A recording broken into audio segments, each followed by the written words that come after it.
बिहार विधानसभा की कुल सीटें 243 हैं, जिनमें से बीजेपी और जेडीयू अगर बराबर सीटों पर चुनाव लड़ते हैं तो उन्हें 100 से 105 सीटें मिल सकती हैं।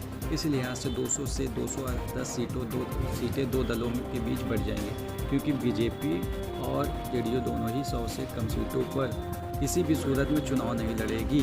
इसकी वजह यह है कि 2020 में जेडीयू 115 और बीजेपी 110 सीटों पर चुनाव लड़ी थी।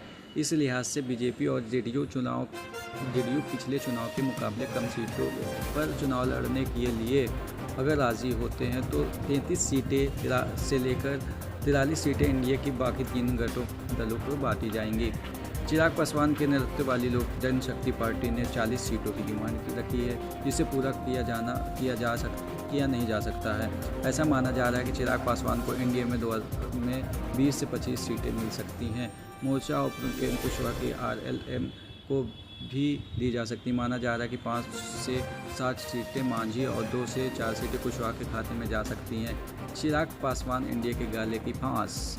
केंद्रीय मंत्री चिराग पासवान को अपने पिता रामविलास पासवान की सियासी विरासत संभाल रहे हैं। 2020 में मन के मुताबिक सीट नहीं मिली तो चिराग पासवान ने इंडिया से नाता तोड़कर अलग चुनाव लड़ा था। एलजेपी ने 2020 के चुनाव में 135 सीटों पर अपने प्रत्याशी उतारे थे, जिसमें से जेडीयू वाले सभी सीटों पर चुनाव लड़ी थी, जबकि बीजेपी के खिलाफ प्रत्याशी नहीं उतारे थे। चिराग पासवान के चलते नीतीश कुमार को काफ़ी नुकसान पड़ा था और जेडीयू सिर्फ 43 सीट पर सिमट गई थी। वहीं बीजेपी 74 सीट जीतने में सफल रही थी।